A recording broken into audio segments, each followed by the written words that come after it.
Da-na-na-na-na-na. Da-na-na-na-na-na. Na-na-na-na-na-na. Na-na. Da-da-da. Did it work out perfect? Did we go live when I did that anyway? I think so, yeah. Oh my god! Then we're gonna get copyrighted now. Can you imagine after having all these technical difficulties, immediately just hit with a copyright strike? Gotta fight the copyrights. Gotta fight the copyrights. Gotta fight the Copyrights. damn them. All right, so we are live. Let me go ahead and let me see. What you Share the seeing? link. Oh, there's a link for that makes sense. Yeah, because otherwise, you know how would people say it? I guess people share the link.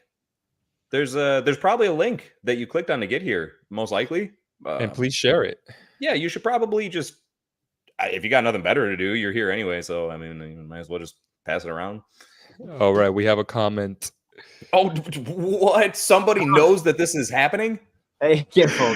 All right. What is up, Eric? What's up, Eric? What's going on, Eric? So, just to let everybody know, we've had some technical difficulties. So, special thanks to John for backing us up and opening up this quick live stream so that we could just talk about X-Men a little bit, the big season finale. To be fair, we totally do have access to our Cinema Squad StreamYard. So, in case you're wondering that, you know, maybe we don't, just we do. Of course, we do. We do. Well, we do, guys. We should. There was a magnetic blackout, and I blame Bastion. This is all canon. Yes. All right. What's up, Eric? Eric, what is up, man? What have you been up to? What have you guys been up to? I haven't seen you guys since the 3rd annual Rubber Duckies. That's too long. It's not right. I'm fiending for my dudes, my squad members. Hey, yo, same here. I want to sorry guys, I'm like at the same time trying to put the thumbnail up. Totally fair. Hey, priorities, okay? Hey, but if anybody is watching, please feel free to ask us any questions, any points of discussion.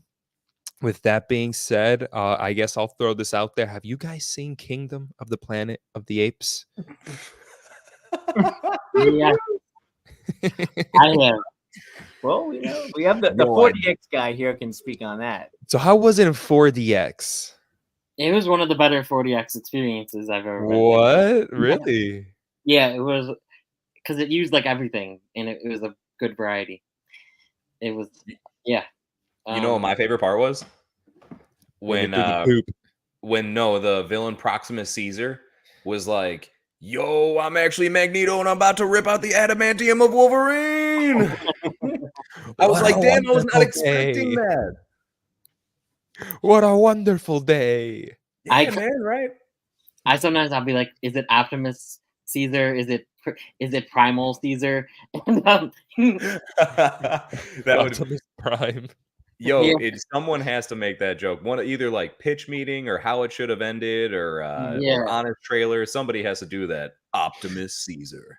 Wait, but why is he called Proximus Caesar? But he's not actually called that in the movie.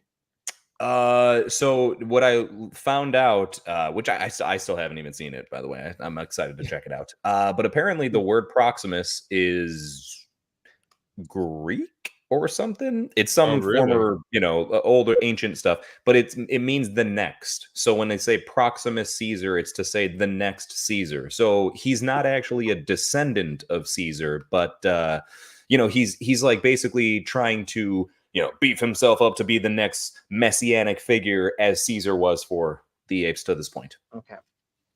Oh. They get deep. What? I heard that they got religion in that movie for apes. Is this going to be a trilogy right now? Are they moving into another trilogy? Okay. Probably. Yes. So this is going to be a trilogy, and then they're going to do 3 more. Okay. Yeah. Wow. Yeah, so they just came out and they said that this is supposed to be a 9 saga thing. So we already got the first trilogy down with the Caesar trilogy, and now we're going to get this. This is the beginning of a new trilogy, and after this is over, we're going to get the last trilogy. Okay. Well, back in the day, there was a bunch of movies, and then I believe there was a TV show. So I don't know if I don't think these are tying into that, but there's plenty there to go from. There's references and Easter eggs. Oh, really? Okay. I don't think it's not like tied in, but yeah. Do you think it's going to be another huge time gap then? I feel like they almost have to, because to just simply carry on to another tale is like, yeah, it could be entertaining, but I feel like after this trilogy, you're forced to once again jump yet another 100 or so years into the future, because this one is like 200 to 300 years after the Caesar story. Yeah, it just says generations later, or some generations later, or something like that. Yeah, but no, it's hundreds of Yeah, I think Wes Ball or one of the creators said that it's supposed to be close to 300 years in the future. Mm-hmm. But yeah, once we get to that third trilogy, I think we should get the apes like Planet of the Apes, where they're like humans. They're wearing like clothes and they're very sophisticated, and I think that's where we should go for the next trilogy, however long it is. Yeah.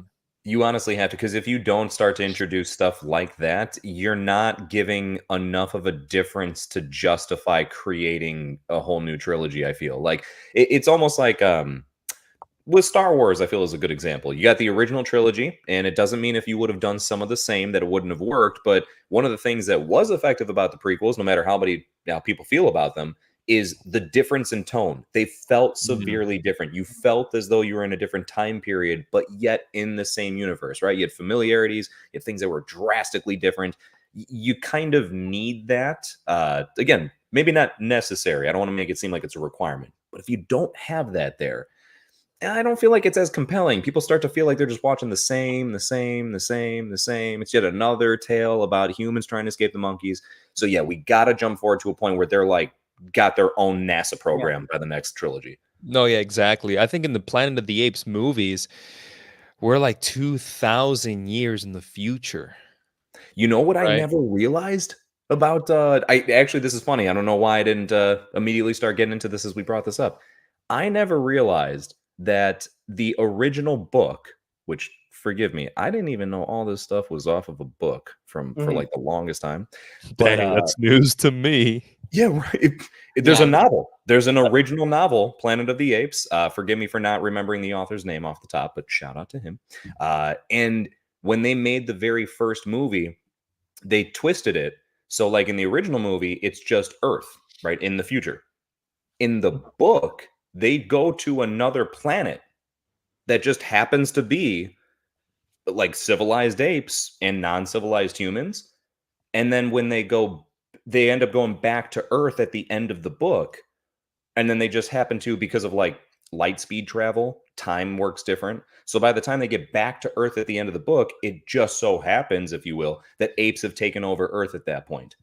But it's weird. It's like they went to another planet, man. That is so weird. Yeah, because the original, that's what happens, right? They think they're in another planet. And I of course have to add in the trivia that Rod Serling worked on an original draft of Planet of the Apes. It was him and another writer, to be fair, but I do have to at least throw that in there. No, what's the episode Rod called? Rod Serling came up with the scene with the Statue of Liberty.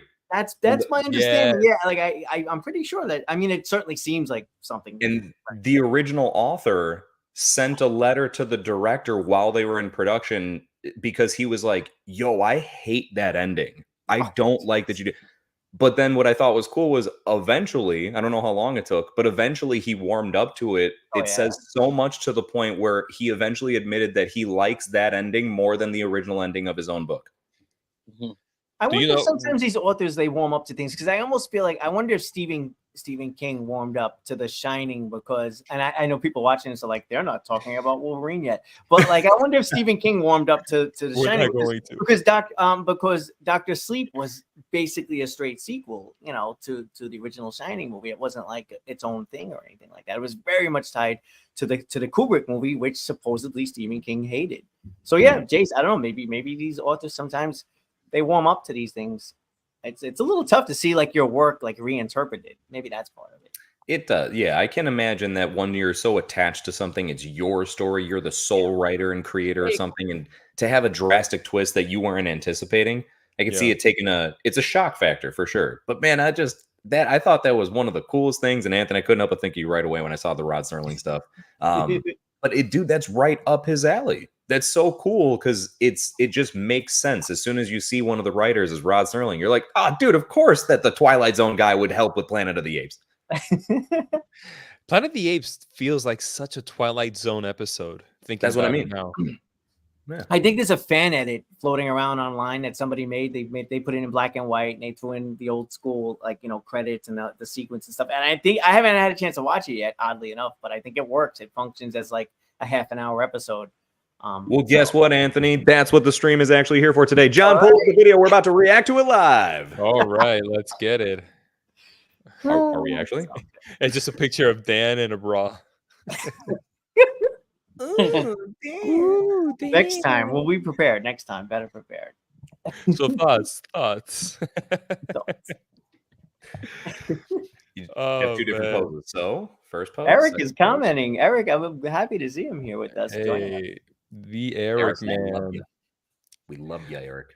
Yeah. What's he say? I also saw Planet of the Apes. Is what he's saying. Mm-hmm. You see, I think they actually might be building to that original movie because that was in the years 3000 or something. I found out after watching this one, so it's still a long way off in the new one. Yeah. And he mentions it here. I know the sequels in the OG franchise contradict those new ones, but I don't think the first movie actually does it.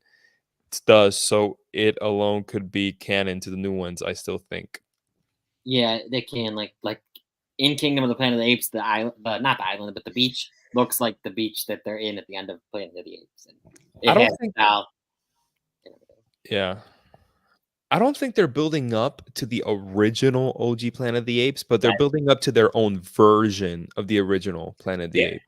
I would imagine that this may either end or, it may be the first of the newest trilogy or the third trilogy, but I imagine it will be a reinterpretation of the original movie, right? I imagine that they're getting to the point they intend to like remake it. I don't think that they're just going to be like, all right, and then where we ended here, you could just go back and watch the original as the next one. Yeah, I think they want to take advantage of it and be like, no, we want to put our own spin on it, or just a modernized look. Jace, which issue is that on your shirt? Awesome shirt, by the way. Is it like thank you. Number? Thank you. It's a great question. I have no idea. I'm not too sure if it says on here. Yeah. Does it? But at least it's got. All right. Cool. It looks very familiar. I'm like 99% sure I have that comic in a box in my closet. I've been meaning to dig them out for a while now because the cartoon has me like all amped up, to revisit some of this stuff. Do you have a lot of comics, Anthony? I do. I have like freaking a closet full of them. Yeah. My whole generation saved all of them, so now they're not necessarily worth money. I think part of the thinking was, I'm gonna save this, and it's like I bought this for $1.50 in 1990, and now we're in 2024. It's worth $1.50 still. How did that happen? Oh well. The reason why comics and so many of the collectibles are worth a lot is because grandma and grandpa tossed all that shit out. That's why it's worth a lot. Yeah. Yeah. Once they mass market, or if people buy a lot of them, it's not worth it. Yeah. Anything really. A lot of just personal, like nostalgic value, of course. What was your first comic book? It probably was like I believe it was like a Wolverine issue or something like that, or it was an X-Men, oddly enough. Yeah, X-Men, Wolverine, Spider-Man. Those were some of my earliest comics.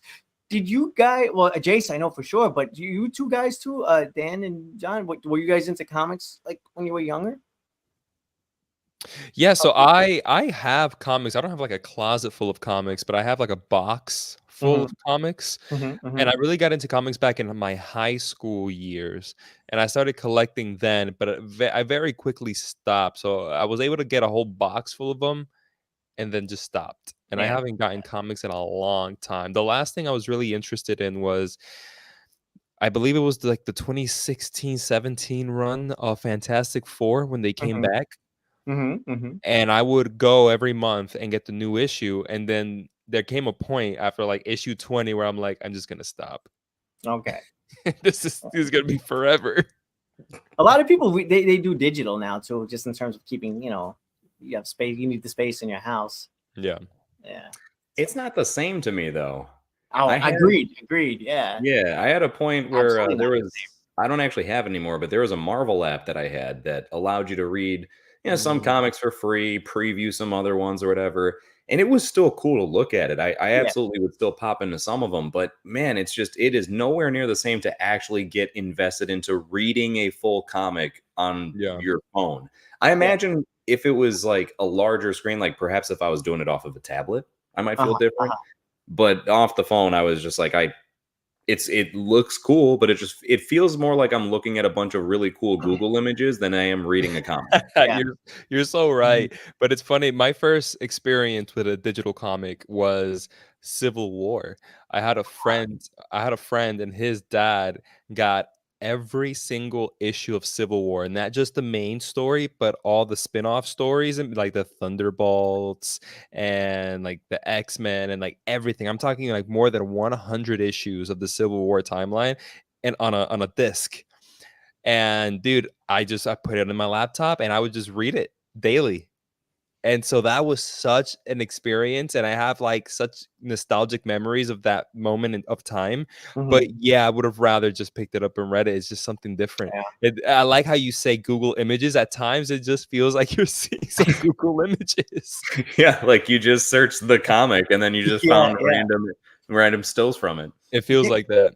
Years back, there was a site that I found that had like comics like for free. It was a bit of a bootleg site, right? So, but it had like everything. It had like a massive archive. So I'm going through it. I read a couple of comics, but I couldn't even stay on the site because the sidebar on the site was just filled with the filthiest porn links and jiggling. So it's like I'm actually trying to read a comic, and he's like, "Stupid comic! I'm trying to read the porn."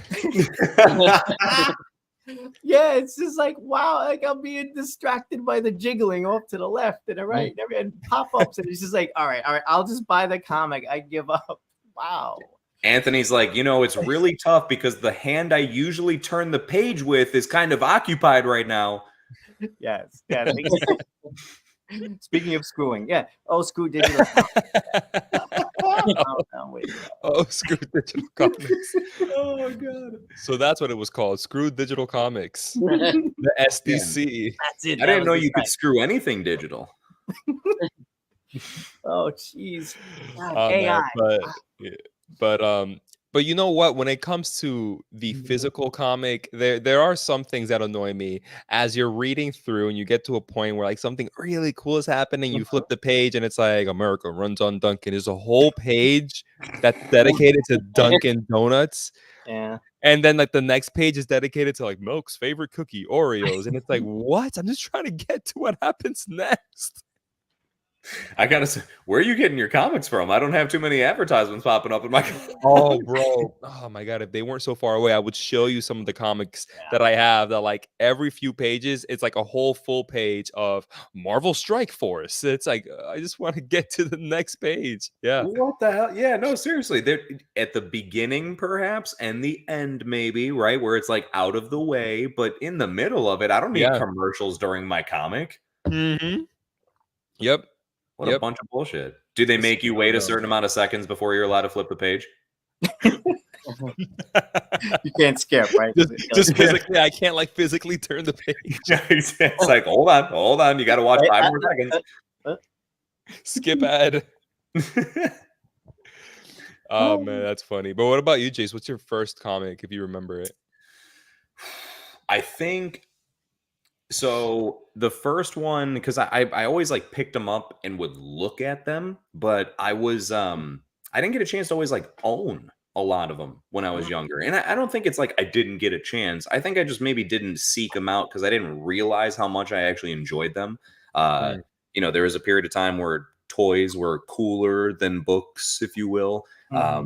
So anyway, I think the first one that I actually read thoroughly front to back was Blackest Night. It's a DC story.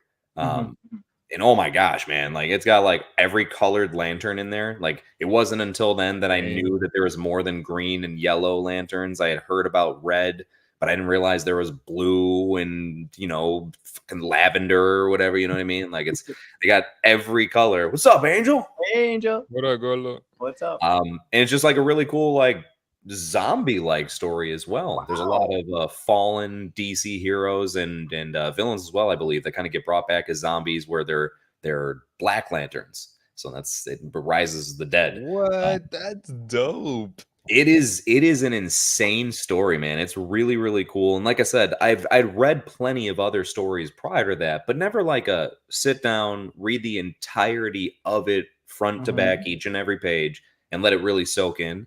And man, when I did that like really, really sparked a love that I didn't know was there. I was like on the hunt at that point for more stuff. Man, being able to pick up a comic book and go through it, it just makes you love the movie so much more. Yeah. I go back to nowadays, but in the first 3 phases of Marvel, I hold so near and dear because not only was I watching the movies and excited for the movies, but in between each film, I was buying comics and I was reading comics. And especially during phase 1 and 2, I was in high school and I was with my friends reading comics, and we were going to each other's houses and staying over the night, just talking and reading comics and talking about, man, Age of Ultron's going to be like this. No, man, it's going to be like this. And it's like, oh, the speculation that we used to have because we knew the lore and the backstory behind it. Some great memories there, bro, honestly. Isn't it kind of like nice to think about those times where instead of like nowadays, which don't get me wrong, I mean, you guys know, especially because like with the group chat, I always love to talk about this stuff and share it, but there's a lot of like leak culture nowadays, right? Yeah. Where, and I don't know if you've heard, did you guys hear about the whole Marvel putting a subpoena on about to find out who the it's Can We Get Some Toast is the actual username? And the whole point is, so Can We Get Some Toast is this person that is known heavily for leaking, sharing details ahead of time, and normally it's just like, this person's going to show up in this movie, this is going to happen in this movie, or whatever. It might be like smaller stuff, but recently I guess they leaked some actual footage from Captain America 4, and so it was like, yo, this is copyright stuff. Like, this is they own this. You can talk about the fact that you've seen footage. Sharing it's an entirely different thing. And don't get me wrong, again, I have mixed emotions because there's a part of me that I don't always mind knowing about stuff in advance. With that being said, though, I'd rather go back to how we just started getting into this point. I'd rather go back to like, man, you didn't really know what was going to go down unless you were a comic book nerd and you just read the story. Yeah. So like, and then even if you'd read the story, it doesn't guarantee you're right about everything because it's going to be an adaptation. They're going to switch stuff. But it was so cool to speculate, to theorize, and have fun of like, dude, what if they do this? And oh man, no, that'd be crazy, but I bet you they might do this. There's no way they do that. You don't even want to know my reaction when I found out why it was called Captain America the Winter Soldier. And I went, who's the Winter Soldier? What? Oh man, nowadays we just take it for granted. Yeah. Say it again. That was your first introduction to the Winter Soldier? Yeah, I had no idea it was Bucky. No idea. Man. No idea it was Bucky. That has to be such a cool reveal. Did you find out for the first time watching the movie? No. I knew by the time the movie came out, but it was because of the title of the movie. I'm like, what's the Winter Soldier? And I started getting into the comics. And then I went, oh, snap. Yeah. I can't even imagine. There has to be plenty of people out there where, right, they legitimately didn't know, weren't picking up the signs. And then I would love to see that reaction of someone who genuinely didn't know it was Bucky until in the movie it's revealed that it's Bucky. I think that's what's great about the movies, right? Is that I think they play for both crowds. They play for the hardcore crowd who's like, they know what's coming. And I think it plays really well for the casuals, arguably better because it's just a legit surprise. If you weren't spoiled by it, that is. But then you fast forward to today, Jace. What you're talking about, Brave New World, that's insane. I heard about that, and that's crazy. But even aside from that, did you guys see like McDonald's is basically spoiling the movie. You know, the Happy Meal toys in McDonald's right now are for Captain America. So what are the toys? Red Hulk. Yeah, there's a Red Hulk. I saw Bro, that. what does it look like? I'm looking this up right now. What does it look like? It looks just looks like like Red Harrison Hulk. Ford. It looks. He has a hat and a whip. Yes, and then a little vest just to cover Han Solo in it. Isn't it gonna be crazy that when Harrison Ford eventually passes away, he's like, yeah, amazing characters like Han Solo, Indiana Jones, Red Hulk. That's the oddball one. Yeah. That's the oddball. Yeah, and they have other characters in there. Yeah, there's this woman. Two I wasn't women. sure who it was. And it's just like a name, like Jane or something. I'm not sure who it was. I'm like, I don't know. It came in a Happy Meal. You know, you get these Happy Meals for the kids sometimes, and it's just like, oh, you know, you're gonna get the main character, and it's like, oh, who's like Rhonda? Is that showing? Yeah. There we go. Yeah, thank you. Yeah, see, that's Harrison. That's totally Harrison Ford. Where's the Ford stash? No, apparently it's been brought up as to like there's a comment, I guess, in some form of leak something as to like him commenting on that. Like apparently he tells Sam like what does he say? Something like they told me if I didn't lose the stash, I'd lose the election. Yeah. Yeah, it was for CinemaCon a few months back. They showed a lot of footage for a lot of movies, and they showed some footage for Brave New World. And a lot of people said that it looks and feels like Winter Soldier. Okay, well.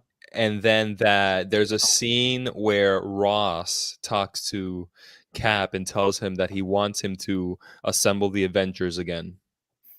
Okay. Whatever that means. Which talk about a complete 180 from the last time that we saw him. Hey man, getting blipped out of existence does that to a person.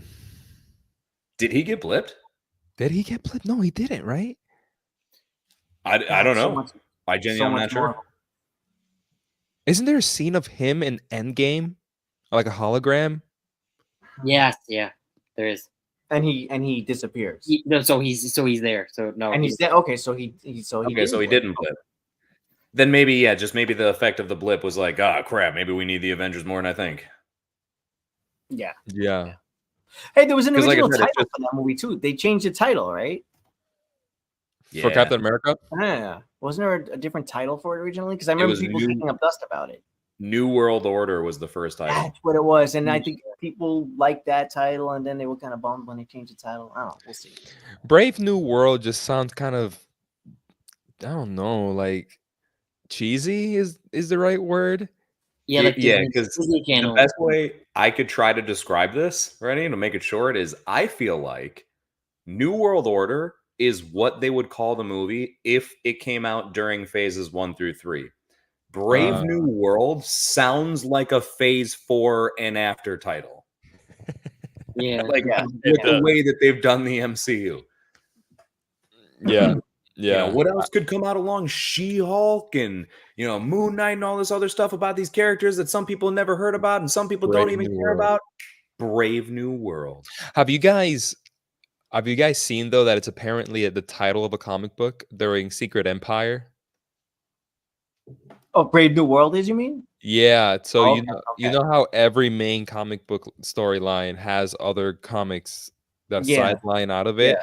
And I think one of it was called Brave New World, and that's where they got this name from. Okay. It was from one of those comics.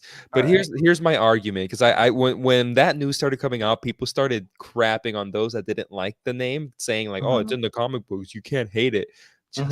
First off, what does that even mean? Just because it's in the comics doesn't mean I have to like it, right? And also, sometimes they'll just take a title, but that it's not. They're not adapting that storyline. They're just taking the title. That will happen too sometimes, right? Yeah, like Secret Invasion. Yeah, we're not. We're not gonna get some. Yeah, it's been a year now, right? Ew. I think it's been a year now. Yeah. No, oh my definitely. Goodness. Secret Invasion is gotta be the worst thing Marvel's ever done. It's my least favorite thing, I think. Yeah.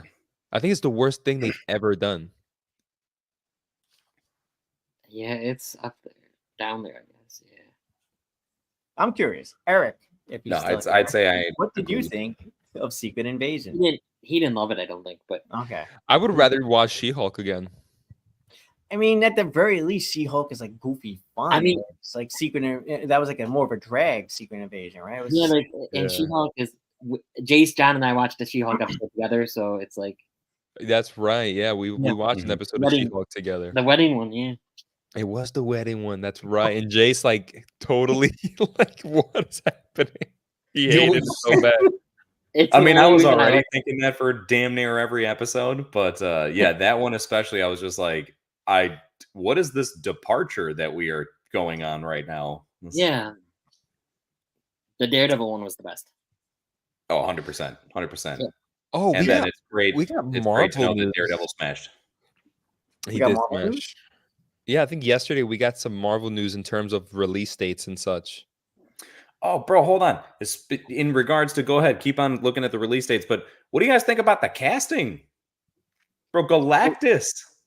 Oh, yeah, the fantastic. What about the casting for everybody in that movie? Okay, Natasha Lyonne just got casted today. Oh, really? Oh, I didn't know that. Wait, who got cast today? What? Natasha Lyonne just got casted to the Fantastic Four today. Did they say the role? No. Man, what the heck between that and John Malkovich being in an unnamed role? Just tell us who these people are. You're going to tell us they're in the movie and you're not going to say who they're playing?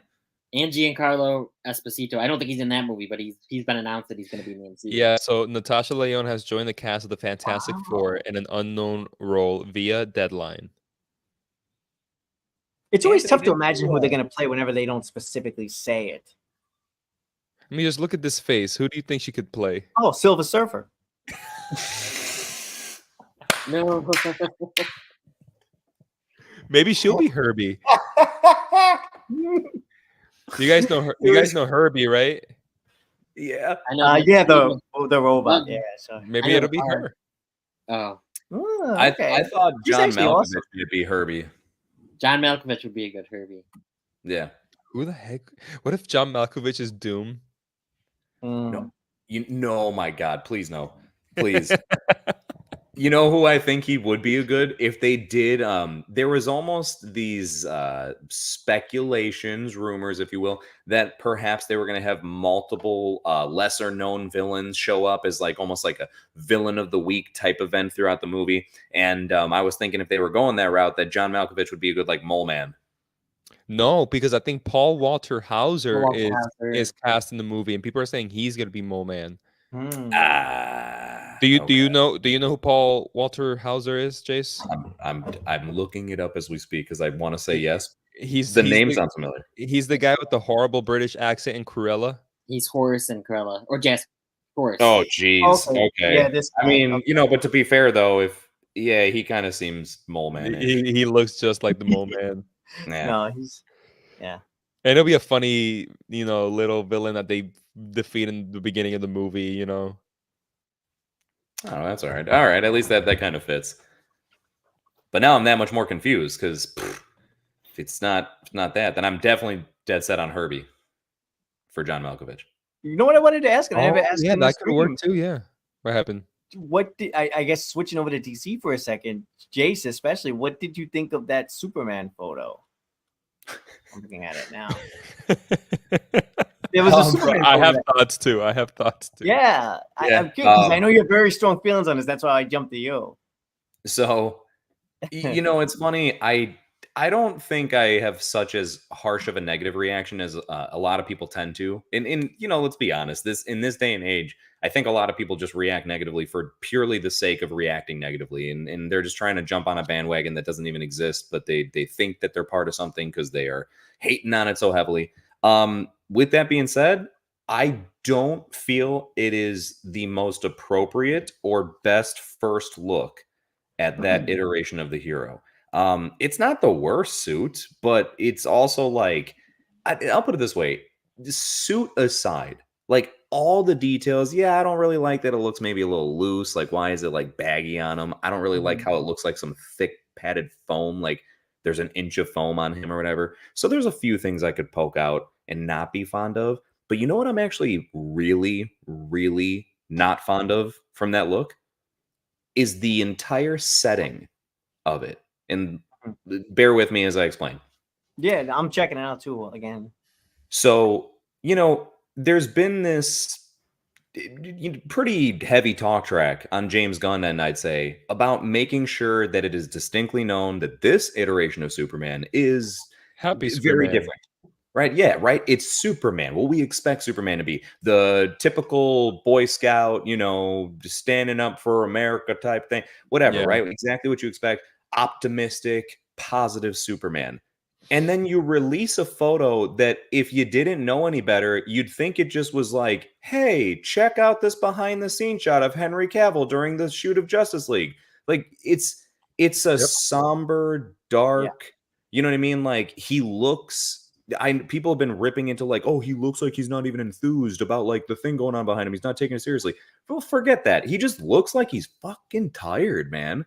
Like he looks like he's exhausted. Like, dude, I can't even do this anymore. Like I can't even get this boot on because I have no enthusiasm. And it's like, why would that be your first choice? Right. I was told that that photo was not done as like a photo shoot. I was told that photo was taken candidly. In other words, it was just literally David Cornsweet apparently like just suiting up for a take. And then like one of the photographers behind the scenes happened to snap a photo. And then James Gunn was like, I like that. And then they just added the background. Now that's fine, right? If maybe there's something where you're like, wow, I really like this innocent. He's not even posing for the picture. There's something really genuine about this photo. That's great.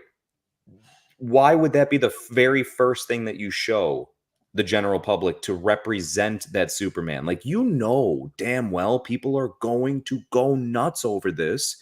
Right? For people that are like, oh, it's just a picture. It's the only thing we have to go off of right now. Literally, what do you expect? For us to just be like, cool, and move on? They want a reaction. So it's like, you're going to get one. Why not do something to uphold the image you want to project here? Why not show something that actually shows optimistic, positive Superman, possibly like getting ready for action in a really profound way? Or I thought the same thing. Yeah, not leaning over like, oh, God, I guess I got to go stop this Dragon Ball Z shit behind me. You guys have seen Superman 3? It gives me vibes of the drunk Superman a little bit. I'm sorry, a little bit. There's a scene where it's a very famous scene. Google it if you haven't seen Superman 3, where because there's like a good Superman, there's like a bad Superman, and Superman's at a bar and he's drunk and he's pissed. He's got like the 3 o'clock shadow or whatever, and so that's what it's reminding me of a little bit. But yeah, back to Jason's point. This is supposed to be it's supposed to be different than the Snyderverse Superman, and yet we're right back into like this very grim, dark Superman. So, okay. Yeah, which is a choice, right? Like you make a choice to make it that way. Just you could have just changed the color scheme of the picture. It might have been 100% different. Like it looks like he just got done cheating on Lois Lane and he's feeling guilty. And he's like, he's doing his walk of shame before he goes saves the day. Post nut clarity, like, yeah, right? Yeah, like, oh man, what did I just do? Like now I gotta go fight this monster, bro. I'm not in the mood. Poor Superman, but I think he has underwear, right? The Superman has underwear over his tights, I think. It looks like it, yeah. It's like in shadow, but it looks like that's another thing that I don't know, man. I feel like in modern days, it just looks weird. It's like hard to pull that off and it look cool. I'm not against it. It's not like get that out of here. I just don't get what all the hubbub is about. Like, yeah, red underwear on the outside. Wait, what is he? Okay, Eric says, so I believe David Cornsweet actually is playing Ultraman in it as well. That's basically an evil Superman, I believe. So you're not totally off with that Superman 3 reference. Oh, okay. There we go. Oh God. I don't know if I believe that, bro, especially for a first feature.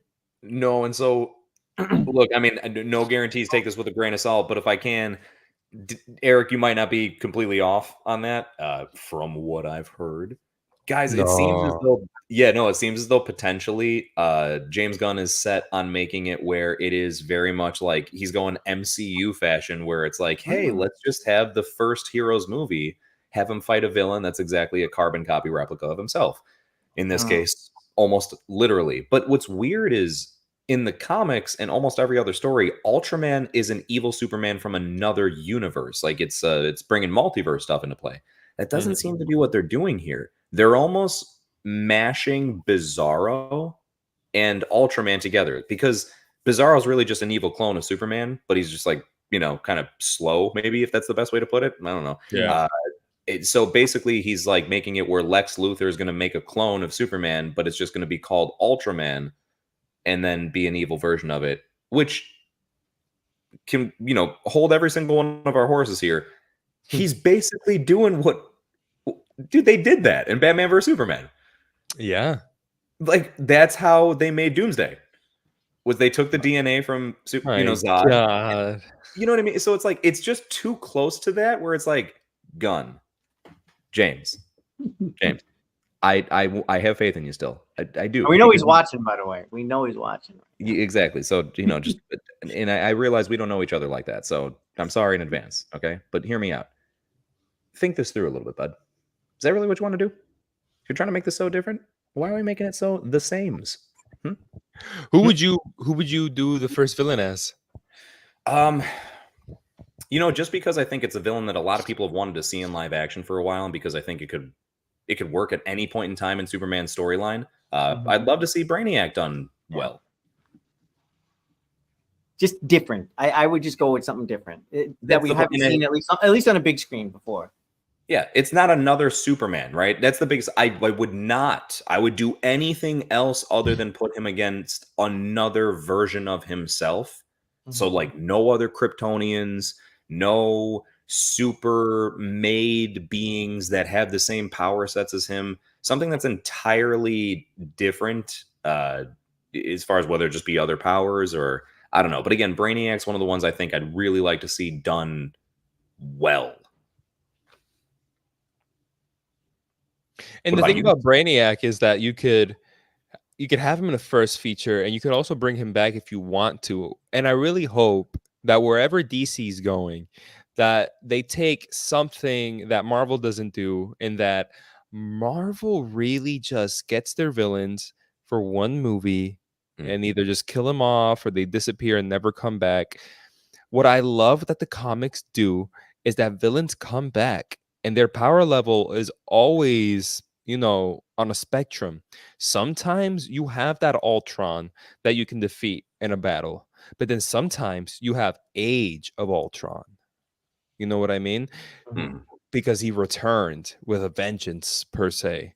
And I'd love for them to do that, because if it is Brainiac, we all know Brainiac can be that big Justice League type villain. If you want to look at the Suicide Squad game, isn't the reason why the Justice League they're all turned evil is because of Brainiac? Yep.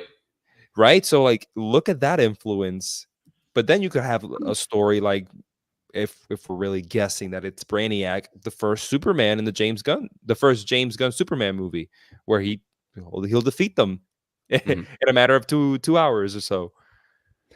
I almost feel like it could be really cool. I know this would be fast tracking way quicker than they'd want to. They probably want to try and take their time with this.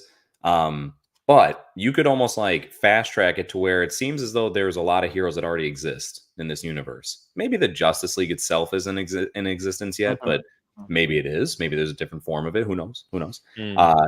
Cool cliffhanger to end this on, potentially, if Brainiac was the villain, was, Brainiac's kind of like big thing that he's into is taking either worlds or like towns or just pieces, like places, and then he isolates them in so that they only exist like on a little island, and he keeps like a collection of these places, and it's like a little almost museum, if you will. So kind of like similar to the Collector in the MCU, but totally different at the same time. It'd be cool if he like collected Metropolis at the end of the movie, like with Superman just like seeing his town and everybody that he cares about, like Lois and Jimmy Olsen and Everybody is just on this island of Metropolis that's just being taken by Brainiac and then brought into his museum, and then he's just like, deuces. And then that's it. Like, we're left just with like, bro, what the hell just happened? And then now it's Superman just like, for sure, next film, bro, he's about to go out and find Brainiac and bring back Metropolis somehow.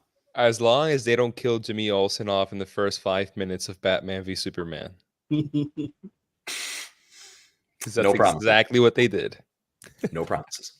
I mean, they hired a pretty big name actor to play Jimmy Olsen. I mean, not big enough for me to remember his name. I had a feeling that might be the case when you just said pretty big name actor. But big enough to like, I've seen him and stuff, you know? I forget his name. Furious. He was in, what is it, Dan? Vacation. The remake. Oh my god, he was in Vacation. He was also in that Netflix docu-series or documentary, The Social Dilemma. Do you remember that? He was in Licorice Pizza. Okay. Still never saw Licorice Pizza. Yeah, he was in Licorice Pizza, the Academy Award nominated Best Picture nominated movie Licorice Pizza. He was this is a very small role, but in the Amazing Spider-Man movies, he's Gwen's brother. Skylar Gisondo. Good old Skylar. Good old Skylar Gisondo. Let me see if I have a picture of him. I don't know why, but growing up... Oh, okay. I feel like when I was growing up, I don't feel this way anymore because it just seems like it sounds silly when you say it out loud. But growing up, I always thought that Skylar sounded like some douchebag name. Like now it's just Chad. Skylar. Now it's Chad. Now it's his face. Yeah, right. Now it's shut up, Jay. Oh, geez, now it's just Jace@gmail.com. Oh yeah, he was in I still kind of think the DCU could start with Batman if I was looking at it in a vacuum. But I can see why they're not doing that with Matt Reeves' franchise going simultaneously. Eric and Batman. I will say this though, Eric. What I do like that what DC in general is doing is that they're still doing the Matt Reeves Batman. And they're also planning out the DCU's Batman. And the reason I like that is because I think this is something that many studios who have IP could start doing, and Transformers is starting to do this now too, where they're starting to have faith in the consumer to know that not everything is connected, and they'll know what is connected, right? So the studios are starting to have faith that the same person that watches The Batman Part 2 also knows that the Brave and the Bold isn't the same Batman. Yes. For example. And then we get 2 Batman IPs at the same time, and they can both be very tonally different. Like, I'll go back to the Transformers example. We just got Transformers Rise of the Beast last year. That was a very, not serious, right? It was very comical, but it was serious-ish in the sense of Michael Bay type movie with hard-hitting action and whatnot. And then now we're getting Transformers 1 in a few months, which is very much a family-friendly movie. Too family-friendly. And we're still having plans to continue the Transformers movie from last year. And if this one does well, I'm sure this one's going to split off into a sequel. You know what I mean? Right. Absolutely. And as long as they make him different, as long as they keep him different, you can't have him be the same. You can't have him have the same tone or vibe. They need to be different. If there's a Batman that's ultra serious, then have the tighty-whities, golly wheeze, Batman. You know what I mean? So you want to bring back Adam West? I would not be against that. Gee Willikers, Batman. I would not be against something like that. And I would love on a topic. I would love to see an Adam West Batman game. That's what, like, open world. Wow. I would love that, man. I know we'd have to get some voice actors, but I think that could be a whole lot of fun. What's up? What's up, Drew? What up, Drew? Good to see you, man. That would be cool, Anthony. Like Arkham style. You know what I mean? that's Like, what I'm just thinking. about Like to Arkham Asylum, except with in the style of the old '60s TV show. I think that could be a lot of fun. And I then just picture one every of time you the- get an alert from like the commissioner or something, and it's like, "Dun-dun-dun-dun-dun," and like you just like see that pop on the screen, and then you'd be like, "Oh shoot, I got an alert! There's a crime." there could be like a little mini game where you have a big bomb over your head and you have to like run all around with the bomb. Like in our Yeah. banner on our Yeah, like you and like on you. our Yeah. other page. Yes. Yeah. What's the line? Some days you just can't get rid of a bomb. I believe that was the line. But yeah, and even when you hit people, you get those pow, boom, Pow. boom, all Oof. all that fun stuff. Yeah. John, I was going to bring up because you brought up a solid point about, audiences being more understanding of different iterations of characters existing at the same time. I mean, in a way we got that with Marvel, and like No Way Home was almost an example of that. It's like, oh, wait a second. There's 3 different Spider-Men on the screen at the same time, and they're not the same person. But tell me this. Don't you guys find it weird that, granted, I'm assuming that this is accurate information, supposedly they canceled the Superman and Lois show that was on its 3rd season on the CW. It was about, and it was like doing well to the point where they were, from what I understand, going to do a season 4, but supposedly they canceled the show because James Gunn's doing his Superman movie and they don't want conflicting Supermen at the same time. Oh, I didn't know that. That's really stupid because Flash and Arrow and Gotham were all happening during the DCEU. That's Right. always been a thing, right? TV shows and movies going. Bro, Wow. like Ezra Miller's Flash met Grant Gustin's Flash.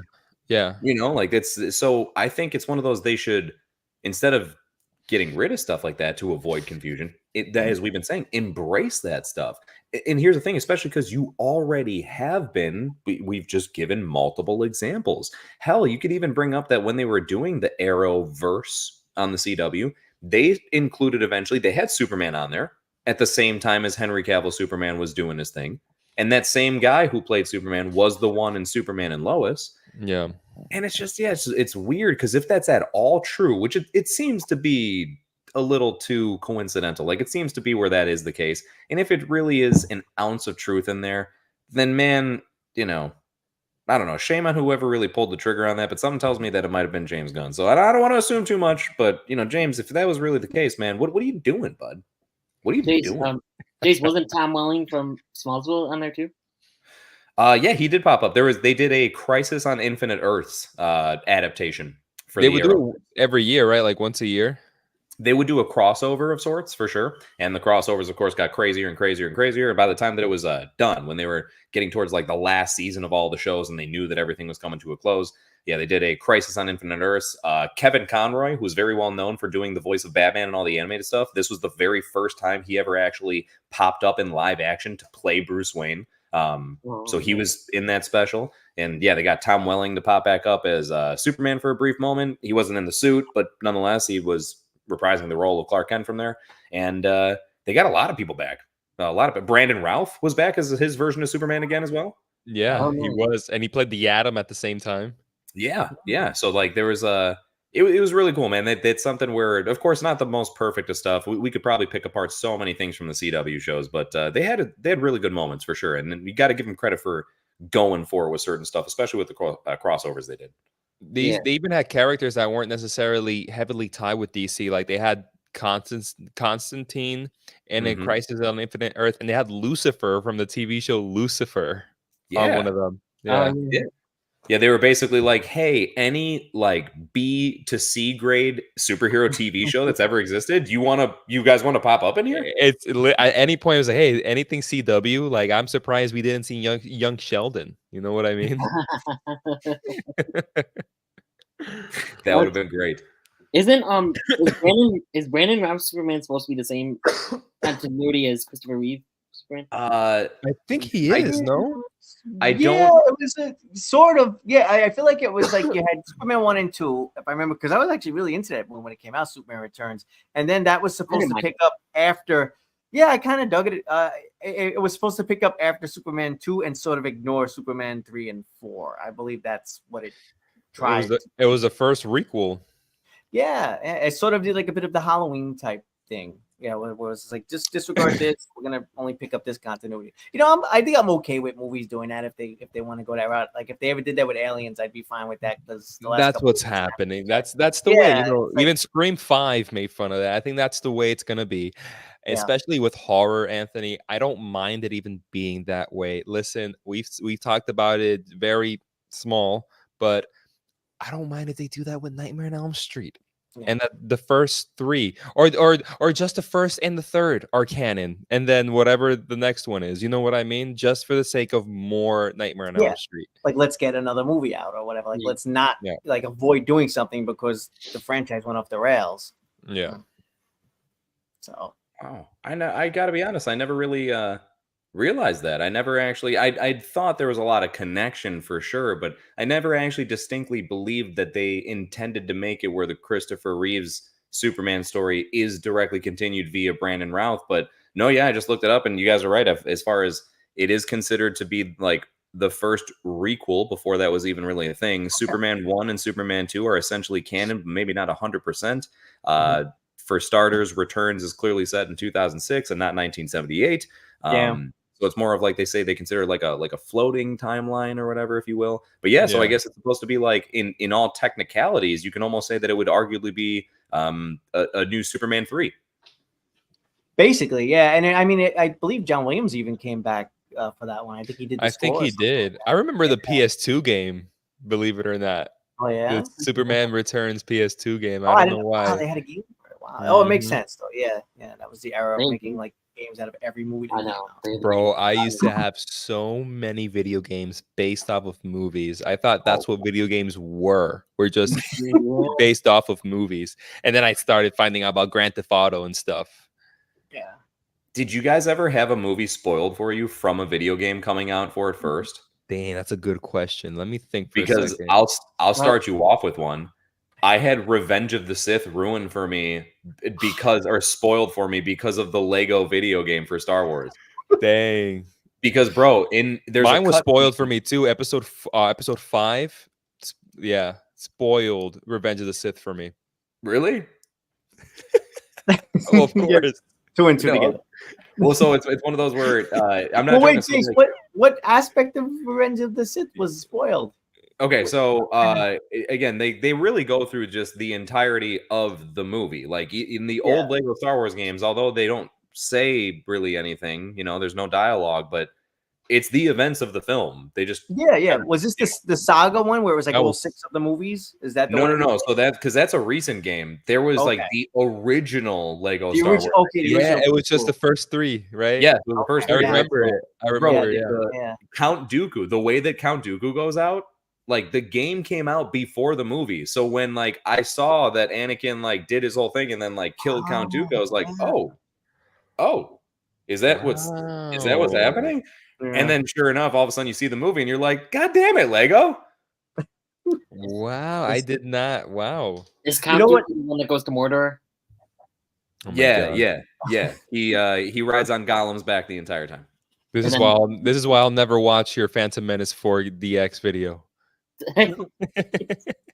You poser. I was kind of bummed because I had bought the graphic novel of Revenge of the Sith, and at the end of that novel, there's a really cool scene where Yoda actually talks to Qui-Gon Jinn, and they never shot that for the movie. And I remember watching that movie and kind of hoping like, is Liam Neeson going to come back? And he didn't. We had to wait till like years later. They ended up shooting it for the Clone Wars and a deleted scene for we got some stuff. Sith, right? Yeah, we got some stuff there. It's just, boy, it would have been great to see it like freaking back, was it 2005? I know. Yeah. 2006. Wait, 5 or 6? 5 or 6. No, for Revenge of the Sith was 5. 2005. Yeah. But yeah, we only get that stupid line, and I hate it every time I see it when they go, "Oh, speaking to your old master, I am Qui-Gon," and that's it. That's all we get. Until bye now. We're not going to show him. Is that when he says Palpatine is alive somehow? Oh my goodness! No. It's somehow Palpatine has returned. Okay. Well, I mean that was good enough for me. No, I'm kidding. Lord. Do we want to get into Bad Batch for a second? Yeah, sure. I'm nowhere near caught up We enough could, to you know what, talk guys, to you too. about it. We could chop this up for the channel, like into like the different Yeah, parts. of the sure, we could. discussion. Oh yeah, 100%, 100%. Anthony, what do you think about Bad Batch season 3? Did it live up It's- to the finale? Yeah, I'm super. I feel bad. I missed the show. It stuck the landing. I'm very happy with it. I guess we could do spoilers, right? Oh, Dan's out. We're doing Star Wars now, and now the Star Wars stream begins. He's like, oh, shut up with this nonsense. We'll call him back on when we're talking about X-Men. I liked it a whole lot. Spoilers. I'm glad that we didn't lose anybody really either. That was a bit of a pleasant surprise. I was sure we'd lose one or two people, and I thought Wrecker was gonna go because he seemed. I did. I thought Riker was gonna go as well, but yeah, I enjoyed it. I think I was really enjoying it at first, and then X-Men came out, and they both came out on the same day. Yeah. And X-Men would I know. kill it every I single agree. week. And I would go from X-Men to watching Bad Batch and be like, oh, like it's not as good, but I gotta judge it for what it is. Man, what an awesome time though! Like Wednesdays, where it was just like these two great shows, and it was just like I always found myself like, all right, like X-Men is just like on another level. Yeah. But then Bad Batch is like, I still love Bad Batch, so it's just like, what do I want? What do I want first? Because it's like, which is going to be dessert? Which one am I going to watch first? For real, yeah. It was such a fun time. So I thought the same thing. I was happy we didn't lose anybody. We had some losses throughout the last 2 seasons anyway, so it's not like we needed the loss anyhow. Like, I'm happy Tech is actually dead. Yep. They didn't like bring him back as a Winter Soldier. Some people had those theories, but no, he was really dead. So I'm cool with that. And yeah, man, like I enjoyed. I think Omega was redeemed a little bit to me because I always found her to be very annoying, and to put her in that storyline with the children and having her be the redeemer, like the one that's gonna save these children, I really enjoyed that because she can be annoying, but to see the type of character she is and having the time with those kids already that you felt that sympathy for them. Sorry, I don't know if you saw what Dan threw in the private chat. What did he? I have to look for it. Where is he though? Oh, he's in a private chat. Yeah, I don't want to ruin Yeah, it. he says, beam me up, as Count Dooku says. No. That's Jace, Lord of the Rings. Exactly. Hey, wait a minute. Jace, did you like Bad Batch? The wrap up? I'll let you know when I get there. Oh God!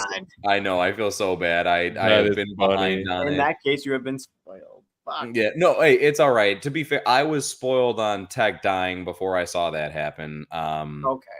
Yeah. No. It's one of those where I don't know enough to say that I'm like spoiled. Like, I'll put it this way. I guess maybe it's a spoiler to know that nobody dies, but that by no means really like takes away from the viewing of what happens or even the stakes, if you will. It's nice to know that, and I still think I'll definitely get a kick out of it as far as when I get around to it. I feel like I've heard probably some of the most positive talk track about the show from this season than almost like any season since like when it first started. So I mean, I don't know, since you guys have gotten a chance to see it through and through, I'm kind of curious from like not having gotten quite through all of it yet or to that full end extent. I've really just kind of started some stuff.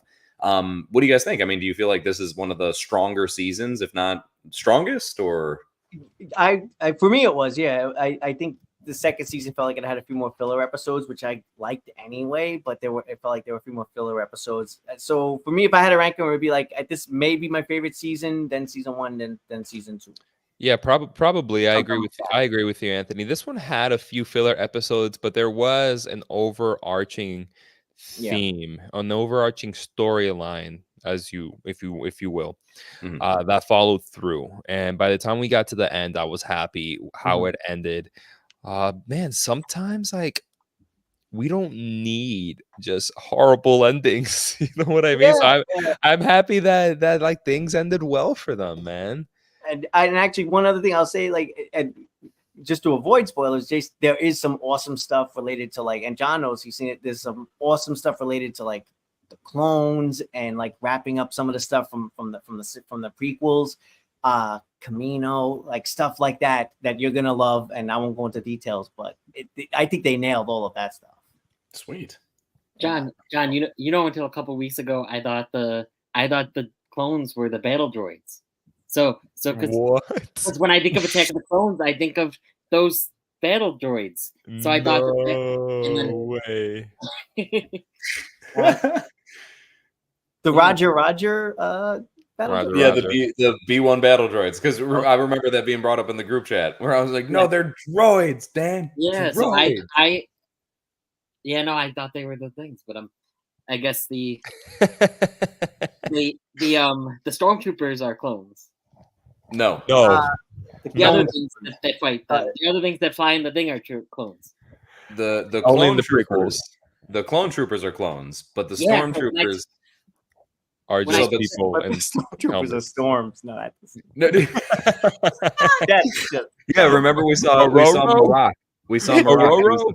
He was the first stormtrooper. Marak, you know, it was the storm in the suit. Oh, did you guys see Tales of the Empire? Oh man, I heard some No, not stuff yet. about it. See, you can get even with. I was gonna say spoil the hell out of it for me if you want. Okay, I'm not gonna spoil the heck out of it, but No. I don't know, man. Did you like it? I hope or no? I mean, I didn't necessarily hate it. Okay, so you weren't that into it. Not really. Not really. And then they try to redeem Barriss Offee. It makes no sense. See, that storyline is just God. I'd have to rewatch the series to get back into it. I know, like I guess I'm not as much of a hardcore Star Wars fan as I thought, because like everybody else is like, oh, Barriss Offee. I'm like, I have to rewatch that show, man. I remember that was an important arc and it was a good one, but I forget the details of it. Barriss is the one that she frames Ahsoka for bombing the Jedi Temple. Okay. So But like, it was it's actually Barriss that bombs the Jedi Temple. She like straight up just betrays it. She's evil as shit, you know. Yeah. And then it's like, No, not in the Tales of the Empire, brother. I know that's what I heard. And you know, it's a shame because like, man, all you gotta do to execute that story well, like, because you could do whatever you want with it, but like have it where it just ends with her staying evil. Just like I would have liked if they just like, instead of like this whole last minute redemption arc that makes no sense, have her just become a full-blown Inquisitor. Has there ever been a Star Wars character on screen who was once good, turned evil, and stayed evil? Dooku? I mean, well, I mean, because when But by he the was time still Dooku evil, dies, yeah. he's definitely not good. Like, yeah. I unless you read the novelization of Revenge of the Sith. Well, why? What makes him seem good from that? Because apparently, right before Anakin's about to kill him, he has this turn of heart where when he's about to reveal to him the plans of the Emperor, of Palpatine and stuff. He was gonna like redeem himself almost. Is that enough to be considered redemption, though? Like, do you consider him good because of that?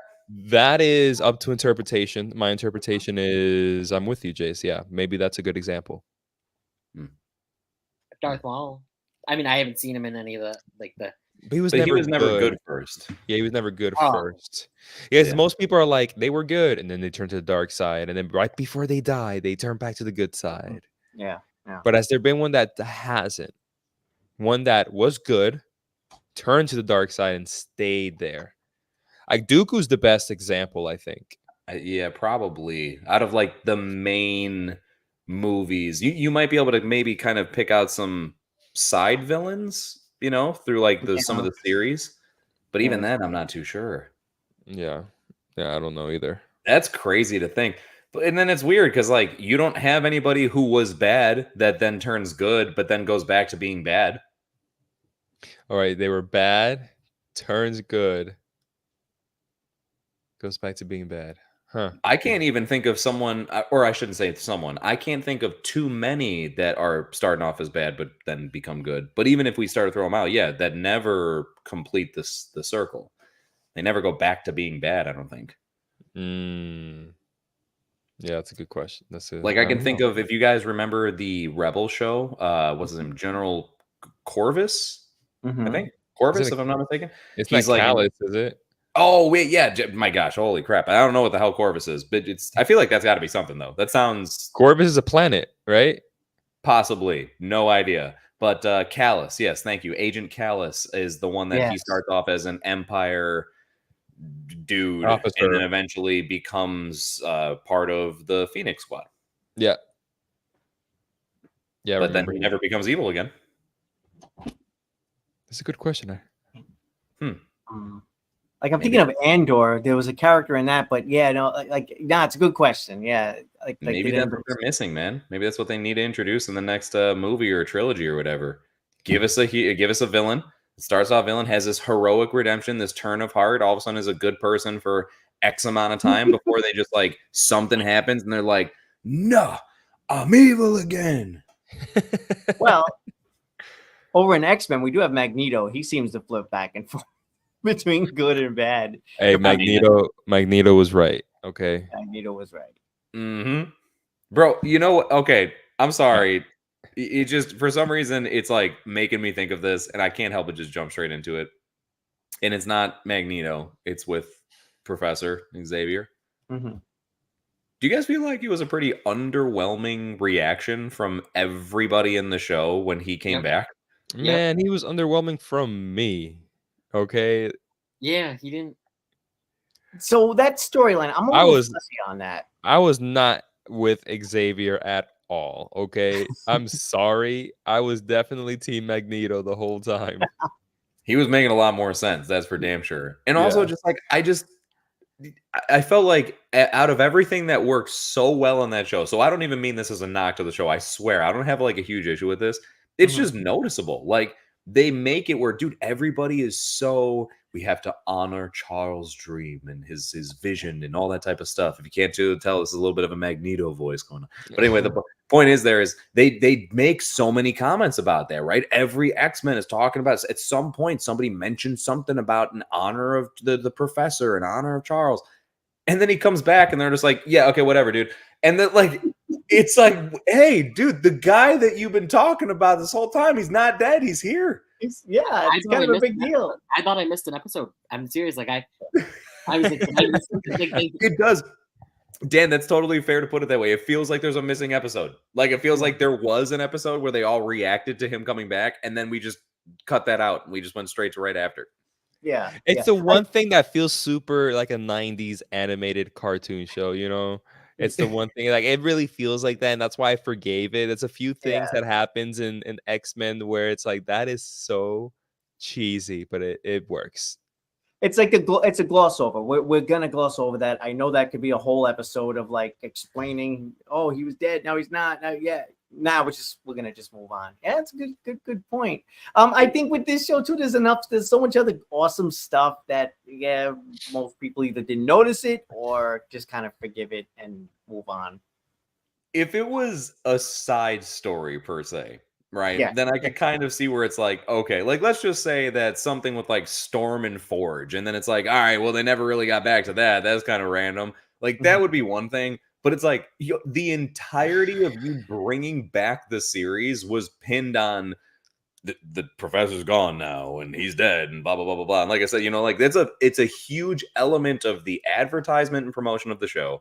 It's a huge story plot for literally every single main character within the series. And again, then all of a sudden, like, boom, he's back. And it's not just like, do they treat it like it's no big deal? They're also like, yo, fuck you, man. Yeah. Like everything he says, they're just like, yo, you should have stayed dead. And it's just like, bro, like, nobody's embracing this guy. Like he comes back, he literally comes back. It's like, oh my gosh, I need to leave this amazing life that I could have lived on another planet where I was walking again without using my powers, right? I had a beautiful woman. Right, beautiful woman. I could have chosen to forget my entirety of life, but no, I'm going to go back to see my X-Men. I got to save my X-Men. And then they're just literally like, piss off, Professor.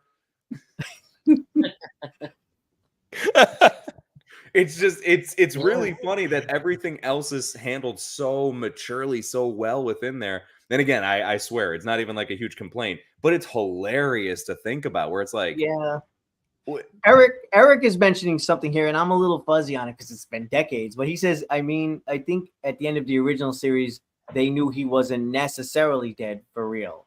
So that might be a reason why the reaction was a little bit blunted. But still, But do they really translate it like that in the series? Like, at no point does any character give some sort of hint of like, oh man, the professor's gone, but maybe he's not really. But man, oh man, he's gone, but I don't know, maybe he's not. Yeah. You know what I mean? It's like we need a line to just establish like that. What you're saying, like that, there's an acknowledgement of like he's gone, but he's not gone. Yeah, something like that, just to sort of bring it together. And I don't think we get that quite. Yeah, right. At least some form of a reaction. Like, to be honest, can you remember one single character's reaction to him coming back? No, he entered the room and then it went to Rogue, and I was like, okay, here comes a big reaction, and nothing happened. He didn't care. Yeah, I can't think of anybody. Like, if I'm really trying to put it together, I can't think of like. Wolverine was the one who said, "Oh, where's the professor when you need him?" But then that's where he showed up, and then he, opened to me, my X-Men, and then episode ends, right? Nobody reacts. Yeah, it was cut off. Yeah. And then the next episode starts, and they're just like in the heat of a discussion, and he's there in the room with everyone, and that's when he's like speaking up, and they're just like, "Yeah, shut up, dude. Okay, so what were we doing, team?" No, they thought he was dead. At the very end of the series, he gets taken up into space by the Shi'ar Empire, and that's pretty much it. Yeah. But he was gonna die. Like, he was on the verge of dying. Yeah. And so they took him up with his love. I think they say he's being brought to live with those aliens in the end of the original series. There you go. That's literally what I said. Okay. But again, it's like, but nobody treats it like they really lean heavily into, dude, he's dead. Like, he's really like, he's dead. And even though we as the audience probably knew from the beginning, like, no, I don't think so. I watched the original show. That's the one thing. But I got to be honest, man, if that's the only part I can kind of complain about, and it's not even a complaint, I can't stress that enough. That's what I think is fun, is like, I actually think that's just funny to talk about. But it's nothing at all like, dude, can you believe how stupid this was? It's, thank goodness, I'm happy to say, it's not even one of those things. It's just like, it's so easy to forgive because so much of what was delivered in that series was chef's kiss, man. Yep. Absolutely. And then for me, and this is probably live action's fault, but Wolverine was hard. We mentioned Wolverine more times than he was in the series doing anything. He hardly did anything this whole series. I always thought he was like the main X-Men, but this show taught me he's not. I'm happy he wasn't the main X-Men. I'll save those thoughts for when we finally do an X-Men after show. Yeah. No, but he played just the part he needed to. Yeah, exactly. I'm happy it was about everybody else. Mm-hmm. Yeah.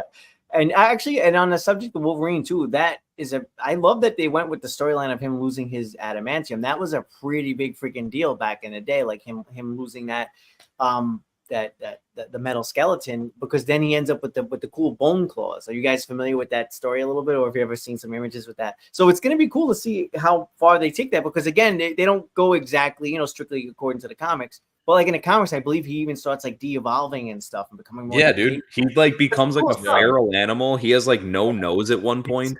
Nose. Yeah. So, it gets nuts, and he has to like re-find himself, which is really actually an emotionally dope thing to grasp onto. I hope they really run with that next season, because like to talk about how nuts it is to have this stuff that like he never wanted the adamantium. You know what I mean? Like, he just kind of like got thrown into the Weapon X program or whatever. You get subjected to doing this. It's this big torturous procedure to have it done to you. It's like scarring and it's painful and all type of stuff. And then you're now stuck with it. And then eventually you become so accustomed to it that it is an attachment of yourself, to where now when somebody strips it away, you would think almost it'd be a relief, but it's this point where it's like, I don't even know what I am without this, And so I think that's an interesting thing to explore. I really hope that that's one of the things that they start to touch on with the next season. For sure. All right, guys. So we want to bring this little live stream to an end in a bit, because man, this is a very random live stream. We were supposed to be talking about X-Men the whole time, but we weren't able to. But it will still happen. It was just postponed. So before we just head out, I'd love to answer at least an X-Men related question because we're talking about the X-Men, and that's from Drew, who asked, "Who's your favorite supporting actor playing a member of the X-Men team?" For me, I say Kelsey Grammer as Beast. He killed it. What do you guys think? He did kill it. He did. Wouldn't be my particular choice, but I could absolutely see why he'd pick that choice. So Drew, that is a good choice there for sure. And I mean, heck, there's a reason why they brought him back for the after credit scene in the Marvels. So right, he's very fitting for the character. It's a shame because I feel bad to have to call him a supporting character, but they did depict him as a supporting character in the live action movies. But James Marsden as Cyclops, bro, I think he is so good for that role. I love him as Cyclops. And man, I'm not gonna lie, I would still I hope he pops up in a cameo in Deadpool 3. I'd love for them to bring him back like they're leading up to Secret Wars in the MCU. I would love for them to have a good redeeming farewell. And if they were to perhaps there's rumors that the universe that we see at the end of the Marvels, that's supposedly a universe that only has X-Men, there's no Avengers there, and supposedly that universe is going to collide with ours where there could be an incursion, so it's a way to do Avengers versus X-Men. If they do that, I would love to see them bring back all the OG Fox people that could just get a chance to play those characters, but from a different universe, so it's more akin to maybe the 90s, the animated series, if you will. And let James Marsden be the leader that Cyclops really should be, because I think he could pull that off with his acting capabilities. Yeah. This show taught me I love Scott more than I did even before, because of X-Men 97. Scott and Jean, because I always thought they were side characters because of the live action movies. I gotta say, Drew just said it, and Alan Cummings as Nightcrawler. I love Nightcrawler. He's great. That X-Men 2 scene, the beginning in the White House and everything, that's so nostalgic to me. Yeah, right. Yeah, I think he's great as Nightcrawler as well. I think that's a really good one. I'm gonna go to Evan Peters as Quicksilver. Oh yeah. Oh, good choice. Good choice. Ralph Bohner. No, I was gonna actually. It's all the more reason why it disappoints me severely that they did that, right? Jokes aside, I am so to this day hurt that they actually just were no, it's just a silly joke, because that was such a cool concept. I thought that was going to be our introduction, because they're hey, we're doing the multiverse saga. I thought that was our actual introduction to the multiverse. Bro, Wanda's stuff, when her chaos magic went so nuts, she burst a hole in the multiverse, grabbed a Quicksilver from another universe, and then tricked this dude to think, just like all the people in this town, that he's actually her brother. And then, I thought that was going to be at the end of it, it's no, he's actually from the Fox X-Men universe. Look at what's starting here. What could have been.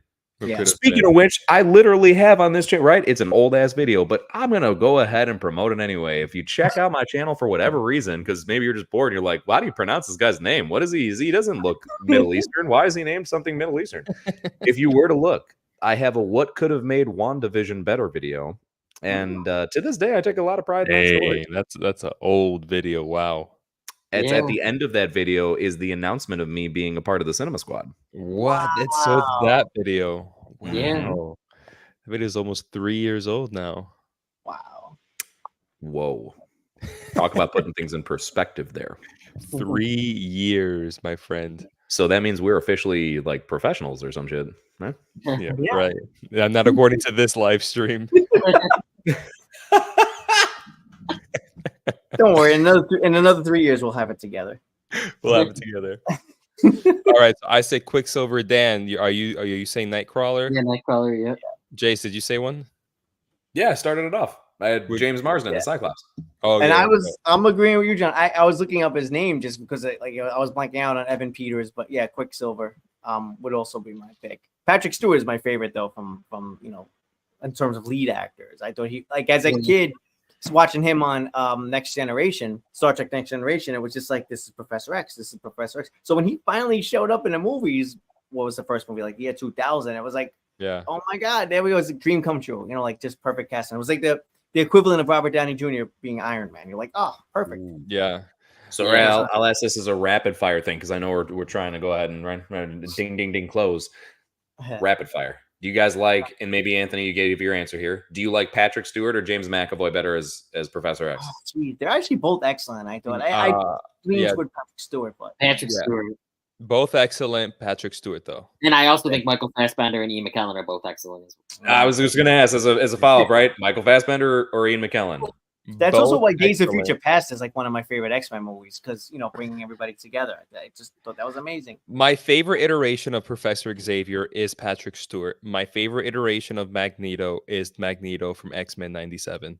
Yes. Oh. Yes. Yeah. Oh, yeah. Oh, which costume of his did you prefer? Because he had the one thing that had that like cut off thing at the top, but it was from the comics, so it's okay. I like him in his tidy whities. The tidy whities, okay. Where he cuts off power to the earth. Yeah. Okay. Ooh, yeah, that's right. That's right. Where there was nothing underneath. Oh Lord. All right, a week. Like, Magneto, take me back to what's left of Genosha. All right, rapid fire, Jace. Oh, subscribe to my channel. It's if you're wondering how it's pronounced, I don't blame you. All right. I'm just joking. I wasn't gonna leave it there. Yeah, no, guys, greatly appreciate it if you can. Thank you for if you're even watching to this point. Thank you so much. We greatly appreciate it. But Berger Car is a little channel that has been, maybe it's been in a little bit of the back burner since we've been doing some stuff squad related more so lately. But nonetheless, a lot of great content on there, dare I say, to be able to go and do some homework on, whether it be some reviews, some skits, and I don't know when whatsoever, and I say this all the goddamn time, but I'm serious that there's some stuff to come. There's going to be more stuff back on that channel at some point. So be on the lookout for it, and I greatly appreciate the patience. Next 3 years, sometime in the next 3 years, right? That sounds pretty fair. That's pretty fair. Again, I don't want to overpromise and underdeliver, but 3 years is doable, I think. Dan. All right. Coming to the Upside Dan and subscribe. I mostly do 40X stuff, and I've been doing a lot lately. So check out if you want to know like if the newest movie that's in 40X is worth it in 40X. I also have the Fall Guy. I have a movie review for the Fall Guy and the 40X review for the Fall Guy and Challengers movie review. So yeah, just come if you want to know what's new in 40X. Come to the Upside Dan. Hey. Also, right. Props to the first person who can say how many times Dan just said 40X. Anthony. Thank you, John. Yeah. Stop by my channel. I have a bunch of Twilight Zone stuff over there and 80s videos and top 10 lists. Oh, I have my throat's a mess. I don't know if you guys can notice, so that's why it's been a while. It's been a rough year, but I do have some stuff in progress. I have a night gallery, top 10 night gallery. Rod Serling also did a night gallery, a TV show from the 70s, so I'm doing a top 10 episodes or segments, I should say, from that coming up, and I'll probably have like some more Twilight Zone stuff in the works. And recently I did a collaboration with DeRay from Rainbow Fright. You guys can also check that out. We talked about I saw some of that. Yeah. Okay, cool. And so that was a lot of fun. And thank you for watching. Anthony, right. I love how you're like, oh, if you can't tell I got a rough throat, it's been a rough year. Yeah. Oh God, it's been bad. But I'm happy to be here with you guys. I'm happy to be here with you guys. It's been a rough year. Lord. Yeah. And it's only May. It's almost June. Damn.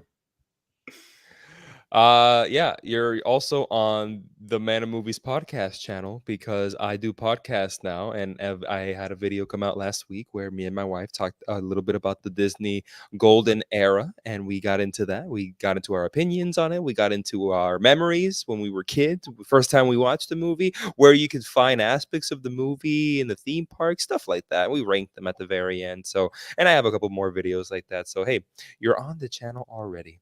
But the channel you should really want to be on, you should have been on, is the Cinema Squad channel, also on YouTube. So please go ahead and subscribe to the Cinema Squad channel that I don't have a banner for, because this Plan B live stream, one of the most unprofessional live streams we've done, but that's okay, because that's what Plan B is for, is to terminate these things, right? What did you think after watching the Rubber Duckies? We like had our stuff together or something? Nope. Come Not on. at all. Come on. This is the definition of amateur here, folks. Okay. Well, guys, in the famous words of the penguins of Madagascar, smile and wave, boys. Smile and wave, boys. Smile and wave.